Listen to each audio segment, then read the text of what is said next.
Why is it so hard for us to communicate clearly? Our guest today is Ben Guttmann. He is a marketing and communications expert, and he is the author of Simply Put, Why Clear Ideas Win and How to Design Them. And today we're going to talk about the communication equation, the 5 essential design principles for creating clear and compelling messaging that resonates. And I'm really excited to have him here. I've read his book. It's awesome. I highly recommend you get a copy of it. And just as I said, looking forward to unpacking it today. Ben, welcome to the Leaders Transformation. We're glad you're here. Thanks for having me, Nicole. It's great to be here. It is a pleasure, and it's been a while. And we've been talking about doing this for a while, but sometimes, like, what do they say? All good things are worth waiting for. And so, yeah, it's really good. Before we start, I do want to thank Ellen Hunkings. He was actually a guest on this show in episode 361, and we were talking about cracking the code, the leadership code, and he's the one who introduced us. So thank you, Ellen, for that. And we'll make sure there's a link to his episode in the show notes as well. So if you want to learn a little bit more about him and what he's up to, he's an amazing leadership consultant and advisor. So Ben, let's talk about why it is so hard for us to communicate succinctly and clearly. Oh, yeah. I mean, so this really all boils down to, you mentioned kind of an equation here, a very simple transaction of ideas between one party and another party. When you look at how communication works, if you strip away everything that gets in our way of saying, but what about this? What about that? And if we say that there are senders and there are receivers, right? So senders are the advertisers, the advocates, the executives, the entrepreneurs. The receivers are the buyers, the voters, the donors, anybody in that receiving position. And listen, we do both of these all the time, right? In any one conversation, we can go back and forth and wear both hats. But if you're trying to get a message across from one side to the other, that is ultimately the act of communication. And I ran a marketing agency for 10 years. That's what people hired us to do, right? Is to figure out how to get from one of those heads into the other party's heads. So when we look at receivers and we look at the science as to what receivers want when they're receiving communication, there's a word that comes up over and over again, which is this idea of fluency, right? And so fluency is something we know in our day-to-day life, right? You're fluent in English or Spanish or Mandarin. But when you ask a cognitive scientist about the word fluency, they're going to say, this describes how easy is it for you to take something from out in the world, stick it in your head, and make sense of it, right? And so the easier that is, the less kind of mental cycles you have to go through doing that, the less sweat you have to break. Well, that's associated with all sorts of positive stuff. You're more likely to like something, to trust something, and to buy something if it's fluent. And the opposite is also true. If something takes a lot of work, if something is hard for you to understand, if it's hard for you to kind of wrap your brain around or even visually see, well, we don't like it, we don't trust it, and we don't buy it, right? All the things that we don't want when we're in that driver's seat in terms of communication. So that is ultimately what we're trying to do, is to get to that state of fluency, which I kind of shortcut as simplicity. The problem is when we are in the sender position, we are pulled in the opposite direction by forces internal and external, right? So internally, we have these things like an additive bias or a complexity bias. We're more likely to add than we are to subtract when we're faced with making adjustments. And then externally, all sorts of stuff pulls us in that direction too, or in terms of, the demands of our job market, the demands of our boss, the demands of the media cycle. All these things are pulling us into it more and more and more. Put that extra thing on the website, put that extra slide in the deck, put the extra sentence in there, extra bullet. And so what happens is senders are pulled over here, receivers want us to be over there, and we have this big gulf. And that's where a lot of our communication falls into. Well, when I think about that, I think about the adding to, usually the reason why we add things is because we're like, ooh, we just want to add a little bit more because that's going to be what's going to get them interested, or that's the compelling part of it. Or, oh, this is so good. This is so good. And I want to share this little story, or I want to share this little, I think of speakers too, right? I say, I want to share this, I want to share that. And it's like, well, you don't ever share a story as a speaker for yourself. You already know your story. You share the story for the audience and the benefit of the audience. And it's a subtle but very important difference that you're talking about. So are we writing? Are we speaking? Are we creating communication for our benefit and for our self-gratification, or are we doing it for the people that are actually receiving it? That's what I'm hearing.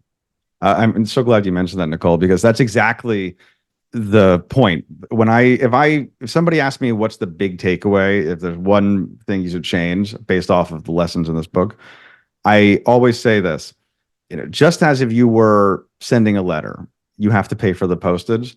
If you are sending a piece of communication, you are communicating with somebody, it is your responsibility for the literal and the metaphorical cost of that communication, right? It is not up to the receiver to hear you. It's up to the sender to be heard. And as receivers, we woke up today with a million things we cared about, but your new ad for a brand of shampoo is not one of them, right? Like, I care about my family, I care about my pets, I care about my sport teams, my deadlines. I don't care about your ad. Nobody, woke up saying, hey, what's on my to-do list is click some Instagram ads. I want to go open some spam emails. I'm going to go watch your commercial. Every commercial, every ad you've ever seen has been against your will, right? And so it's important that we acknowledge that truth, and we have the humility to enter that relationship with kind of our hat in hand there a little bit and say, okay, well, we want something the receiver has, which is their attention. And they only are able to give us a small, small sliver of it if they're able to give us anything. And it's important that we respect that when we are doing our communication, if we ever want to get heard and get our ideas across. Yeah, I think about Tony Robbins, who said communication is the response you get. And so a lot of times we're trying to communicate and we want to be louder, right? If I'm louder, I laugh at, just reminding me of something one of my mentors would say, who taught me how to, speaking skills and all that. And he said, people, you'll find like speakers, amateur speakers, they'll have the audience, and, the audience is maybe getting a little sleepy. And what do? Right? They don't change it up and try to engage the audience. They talk louder, like that's going to help, and I think we're doing that in marketing a lot, and we're trying to talk louder and yell over other people to be heard, which is actually even more offensive, when you think about and off-putting, whatever, to whatever extent. But yeah, I mean, as a content creator, knowledge worker, you think about all the valuable content that we want to be able to put out there that is meaningful to others. And, and yet at the same time, like, yeah, I never woke up in the morning and said, hey, I need another ebook today, like said no one ever. Right. And so, and yet the content in that ebook could be incredibly valuable to me and life-changing to me. And so how do we, as the sender, how do we know what to cut and what to keep so that we can actually cut through all we can get through all the noise and actually get the attention of the people that are going to have the most value or see the most value or receive the most value from our message, and then not worry about the rest of it? I know there's a lot in that question, but. Well, no, I think that really kind of sets I could be more clear in my communication. Well, the point is, it's hard, right? Like, even in the writing this book, and I actually joke about this, is that nobody should ever write this book again, because every time I talk about it on a podcast or on a stage somewhere, I have to be extremely concise and articulate about it. Otherwise, you shouldn't believe me. So it's a lot of pressure in that situation. But what I was getting to a little bit, it sounds like what we want to talk about is, how do we bridge that gap, right? How do we go and get ourselves from this state of kind of complicated and bring us towards that state of simple? And I looked, and my background's in design. And so I put my design hat on and said, okay, well, let's look at kind of 5 principles here that we've identified via the science and research and case studies that are not a step-by-step plan, not a rubric, but ideals that we can strive towards to become better at designing our messaging. And so they are, and again, not in a particular order, but slight cheating here. The first one is probably the most important one, is beneficial. That's number 1. What does it matter to the receiver? What's in it for them? right? If you've ever worked in sales, this is like features versus benefits, like sales 101 stuff. Second one is focused. Are you trying to say one thing or multiple things at once, right? Is this one idea or is this three ideas in a trench coat? The third is salient.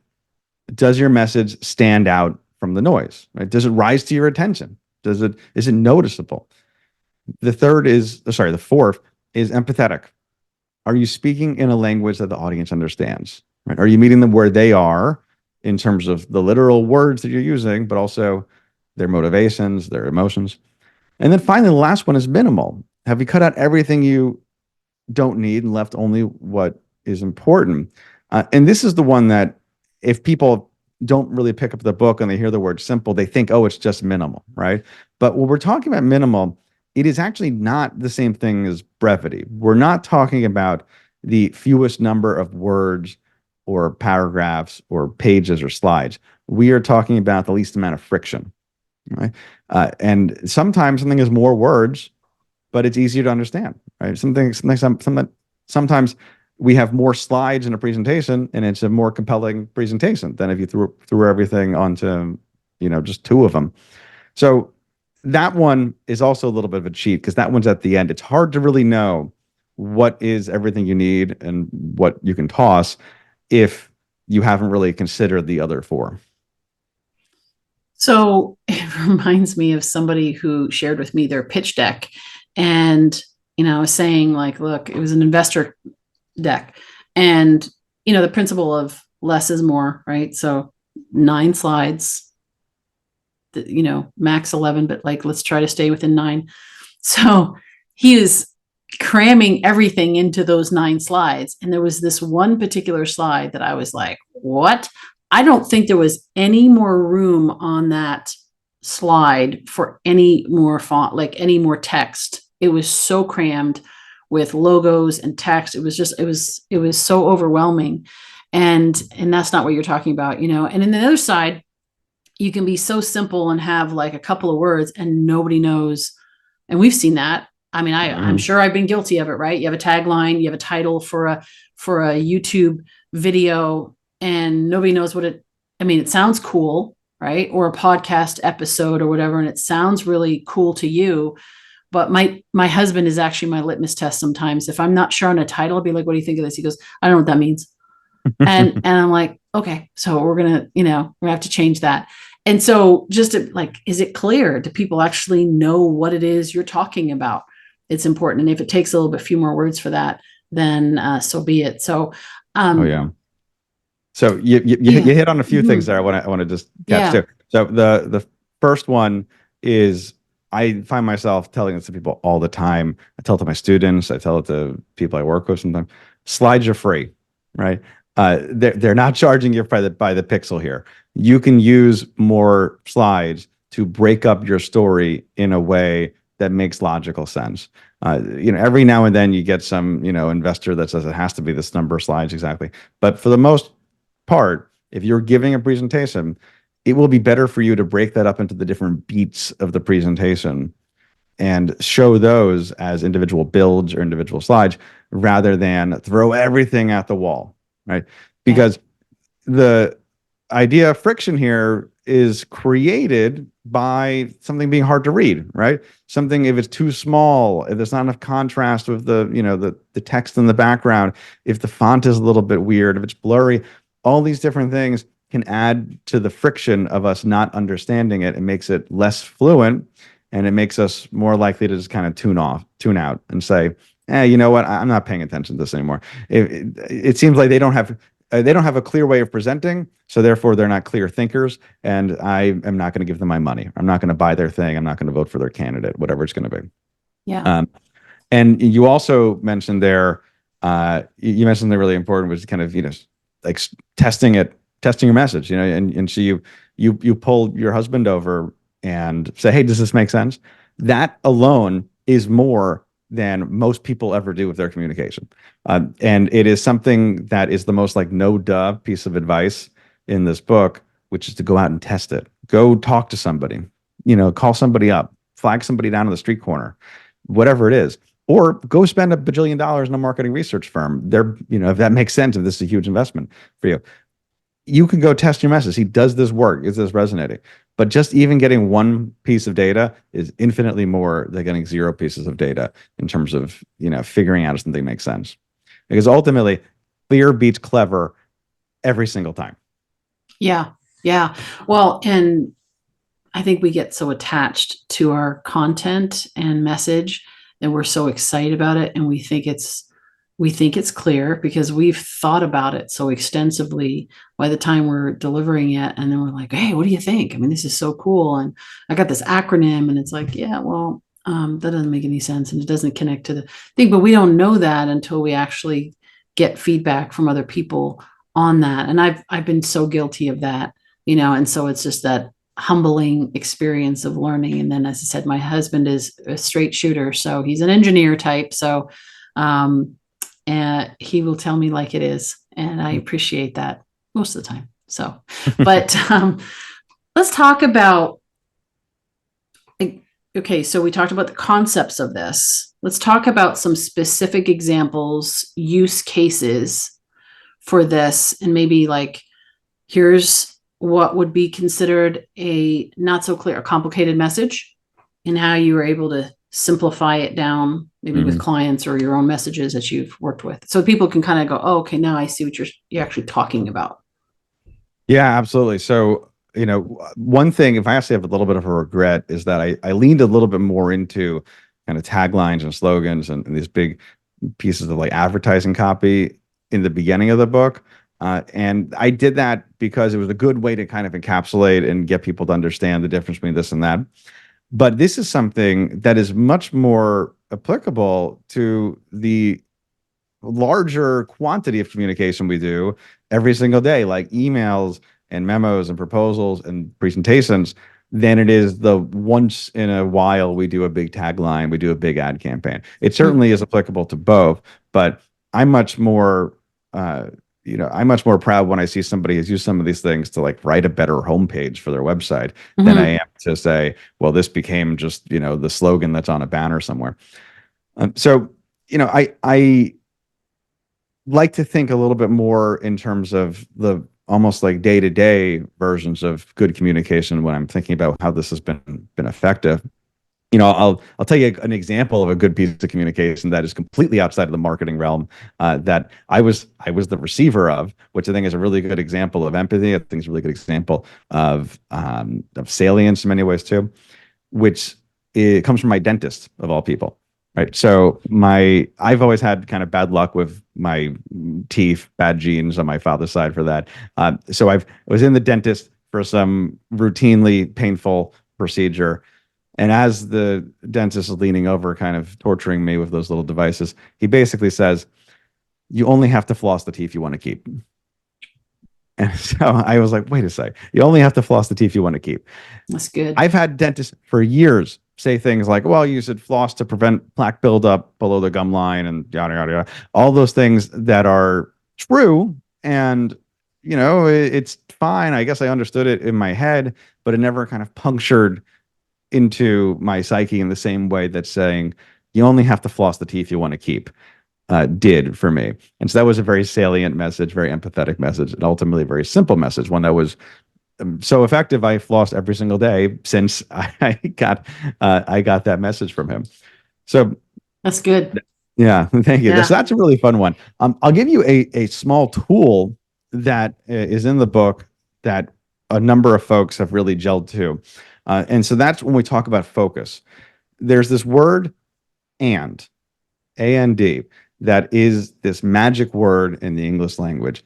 It allows us to take a bunch of different ideas, stick them together, wrap some string around them, and say, this is one big idea. This is the thing, right? I see this when I look at my students give presentations. I've seen this in boardrooms where people are trying to put together a campaign. They say, we're going to do this and that and this and that. And when you put it all together with the ands, it sounds okay in your head. It doesn't raise any red flags. But if you interrogate those ands, if you replace the word and with the word so, and you can use other ones, but the word so is the one that is I think the broadest umbrella here. you'll realize that sometimes things don't really flow from one to the next. They don't always have a relation. And it throws up those flags when you hear it. And you go, wait a second. I don't think we're actually saying one thing here. I think we're saying two things or three things or four things. So I'll give you an example. You might see, and this is a little thumbnail sketch, right? But you might see on somebody's website or their local mailer or their advertising, we have the best customer service and you will get a great deal. That's fine. Nothing kind of, raises an eyebrow there as part of that message. But if you replace the word and of the word so, and you look look at it again and you read, we have the best customer service, so you will get a great deal. You That's realize different. that it's different. It's not the same thing. Getting a great deal isn't really related to your customer service. Those are two separate ideas. And so if you wanted to modify that, and again, thumbnail sketch, we have the best customer service, so you will leave happy, right? That is one idea with a cause and an effect, instead of there being two separate things that sound on the surface to be related, but actually aren't. Yeah, and I think the whole and, because it's like this and this, comma, and this and that, and you just keep, it's like a run-on sentence. There, I notice it. I don't know why, but I keep coming back to like the whole speaking thing, because I think when you actually read something out loud, it sounds different than when you're writing it. You look at it on paper, it might sound good, but then you say it. And I had somebody recently who said, "Hey, can I just share with you my little vision, my pitch?" But it was like a short. She had like 60 seconds to share her vision for this project. And when she asked me the questions, like, have you ever this, and it was just like, wait, I'm lost. Like you've asked me so many questions that I'm still processing the first question, and you just lumped in a whole bunch of different scenarios, all in one. And it's like, so questions hook the mind, but it can also talk about that. It can hook the mind, but it can also confuse the mind when there's too many things in there. So like, what is there a formula for this? I mean, I hate to say formula, because it's really, you mentioned something about the analogy I think you used, like, was the beat. And I think about it like communication is like music. So as I'm reading it, even reading it out loud, there's a harmony to it. There's a flow to, there's fluency to it, I guess. And yet, to have some kind of formula to say, okay, well, I want to be more effective on my communication. If I were to take all of the successful components of, like this equation and put it into, could I plug and play, and use that for my own content to be able to hone my message better? Yeah. So, I mean, when you're talking about focus, what I would say is the main thing to keep in mind is everything you add is going to take away from the attention you give to the main thing. You don't have 200% attention, right? You can only give 100%.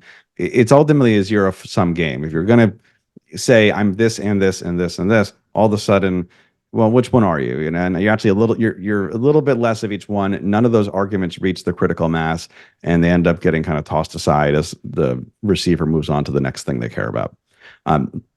So it's important to, in many ways, think sequentially. What's your winner, right? What's your winning argument that you're leading with? And then as you kind of broke through and you're widening your sliver of attention that you're getting from somebody, then you can start to go a little bit wider in terms of your message. You can say, okay, well, we have this and we have this, and we have this. One of the tools that I mentioned in the previous chapter about benefits is what I call the drill build method, right? So benefits in short basically are, we buy benefits, we don't buy features, right? We buy what a thing does for us, we don't buy the thing. If you want to summarize this in the kind of the best sentence, it is from Theodore Levitt, who taught at Harvard in the 60s. He said, people don't want to buy a 1/4-inch drill, they want a 1/4-inch hole. Right. Yeah. And I tell my students, if you remember nothing else from my class, remember that sentence, you're going to be ahead of most people. Another version of that is, people don't want a mousetrap, they want dead mice. Right. So what we're looking at in terms of benefits is, how do we get from the feature to the benefits? How do we get from the thing that exists with our five senses, the thing that we can touch and smell and taste, to the motivations, like Maslow's hierarchy, right? Like how do we get to those motivations that actually drive us? And appropriately, the way which we get there is a very simple question. It is the word "so what." It's the phrase "so what." So we look at a feature. Let's go back to dental hygiene for a second. We'll go back to toothpaste. Right? So if you have mint flavor in your toothpaste, that is a feature. We don't buy toothpaste because it has a mint flavor, though. Why do we buy toothpaste with a mint flavor? So what? It makes your breath fresh. So, okay, there you go. That's your functional benefit. That's your first level benefit. Mint flavor. So what? Fresh breath. Okay, but we're not going to stop there. We're going to dig a little bit deeper. We're going to ask it two more times. So we have fresh breath. You say, so what? And somebody goes, okay, well, that means I'm going to have a more successful date tonight, right? Okay, well, now we're starting to get somewhere, right? Like, why does it matter that you have fresh breath? It matters because you can have a more successful date. And you can ask it one more time. You could say, well, why do you want to have that more successful date tonight? And somebody might answer that they want love and belonging as part of it, right? So that's your ultimate kind of foundational motivation that's tied all the way up to that feature that exists in the real world. And then once you have that information, once you have those steps, you can basically stand there, turn around, look back out and say, let's invest proportionally in each level of this communication. So the motivation is going to help us set the direction we're going to go in. The emotional benefit might tie in with our headline, or kind of, we want to say something about, like get that date tonight, wow your date tonight, whatever it might be in the headline. And then you have the functional benefit in the second, the kind of second piece of information, that subheadline, that body copy. And then eventually you get to the features, right? If you organize your information that way, it's going to align a lot more with how people actually make their decisions. That's a great example. I love that example because of the internal motivations, the emotional motivations. And then I think about like that's where images, why do they have images of people smiling and two people together when it comes to toothpaste? Because that's the ultimate thing, is I want love and belonging and connection. And in order to do that, you have good breath, because bad breath pushes people away, or that kind of thing. And so you can use then images. I love that. That is great. It's the why, right? It's like you said, the so what. It's like you're digging for the real reason, and then you can build it back up. That's really, really good. I love that. So let's real quick, let's talk about AI. And is that, I kind of know the answer to this. Is it making it more simple or more complex for us to communicate if we're using AI as a tool? It's an appropriately not simple answer, though, or I guess not appropriately a not simple answer. I have a relatively nuanced take on it, which is that it can be very good for some purposes, very bad for other purposes, and there's lots and lots of levels within each one of those. Here's the thing. So I teach as a part-time educator at Baruch college seniors who are marketing majors. I tell them, go ahead, figure out a way to use it for good. You're not putting the cat back in the bag in terms of this technology. If I was teaching 8th grade English, I would feel a lot different about that, right? In terms of people being able to become better communicators and better writers. I think that if you look at how a lot of AI output is today, a lot of it is very fluffy, actually. There was some study I saw where the word like delve, which is one of AI's favorite words, that ended up in the headline of academic papers at a rate like a bajillion times more in the last year than it did the 5 years prior, right? So that's the kind of thing that you're going to be on the lookout for in terms of what the output is. That is not simple. It's really good at painting like a flowery, picture with words. It's not very good at actually getting to the meaning, because that's how these things work, right? They don't necessarily understand the fundamental stuff behind the words. They understand how an answer might look based off of words that are adjacent to it. And that's a very kind of distilled version of it, but that's kind of how they work. I will say that the tools right now are very good at helping you improve the work that you're doing, but they're not good at replacing the work. So somebody I know who had me on a show recently took the lessons from my book and he basically trained a version of ChatGPT on it and had it write one version of his email versus another version that he wrote that was going out to his newsletter. And the version that was simply putified, I guess, that one got 40% better open rate or click rate rather than the one that was his original one. So that's a fun little like fact to throw out as part of like the ability to say, hey, take the text that I wrote and improve it with these principles in mind. But I'm still cautious about it saying, hey, it's going to replace every single thing that you want to put out there. So I haven't tried that. I need to try that and just put in there because, obviously it has content and can access your book content or whatever and do it like this. But I remember you told me this neat little hack, the no yapping in the prompt. Oh yeah. And I used that and I started sharing that with people and I was like, oh, hallelujah. Because it took this long verbose thing and shortened it up. So tip for our listeners and viewers is if you say, write me an email to blah, blah, blah, whatever, and then write in, I guess you do it in quotes or whatever, no yapping or just whatever, no yapping. And it will short it up for you. It's fabulous. Love it. Oh, yeah. So thank you for that. I found that from somebody else. That was a really great one. And then I'll tell you another little hack that somebody did based off of some of the stuff in the book. So I talk a little bit about using the stress test of the 1,000 most common words as a way to see, hey, how simple is my message, right? How understandable is it to everybody with different reading levels and different familiarity with different jargon? And so, first of all, I built a little tool, partially using ChatGPT is to help me program it. I built a little tool that you can go on my website. You can go dump in your text, and it will flag in red the words that are not part of that list. So that's one thing. But somebody I know used that model to say, okay, here's my text. Rewrite this using the 1,000 most common words, but you are allowed to use 20 words outside of that list. And I think that ended up, he loved it. He loved the output that came from that because it gave you, okay, here's the baseline. And then you use that small little bit of window to get to the things that you can't always fit within those 1,000 words.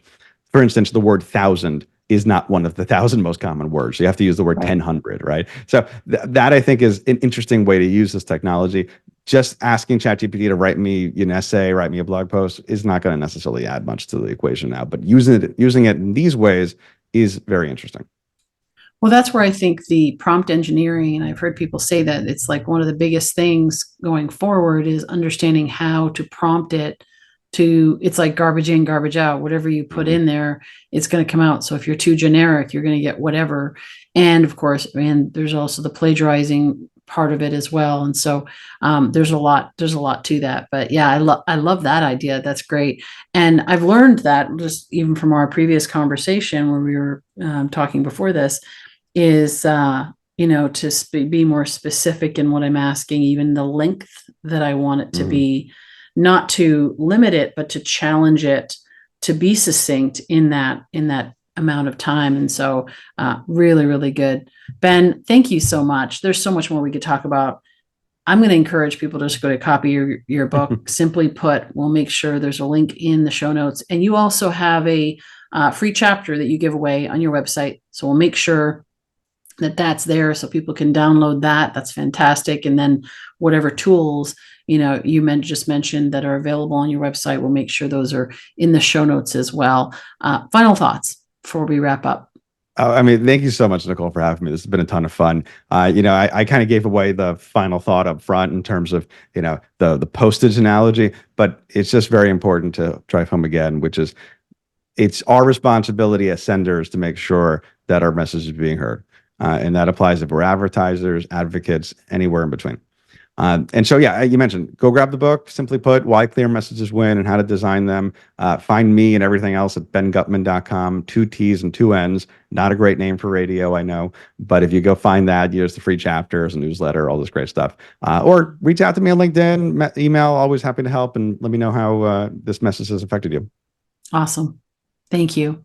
And I always say that leaders of transformation take action. So take action on something that you learned today. Maybe it's going back to that last email that you sent and doing a little bit of a test and saying, okay, how clear, if I receive that email, to if I was to get that email, how clear would it be to me?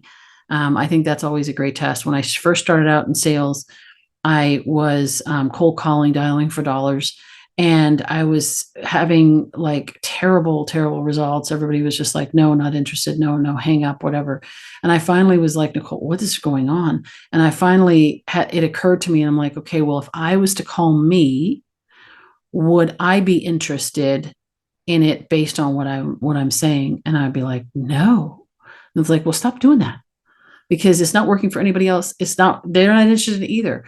And so sometimes we need to step out of our own personal attachment to the content and read it stand in the shoes of the person who is actually going to be receiving it and seeing if it actually makes sense, if it's clear, if there's anything that you need to cut out and all of that. And so lots of really good insights here that Ben has shared. I encourage you to take action on something today.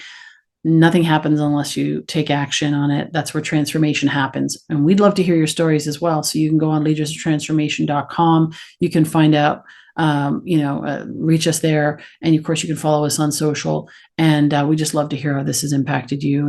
Again, thank you, Ben, for being here. Thank you to everyone who's been listening and watching for being here.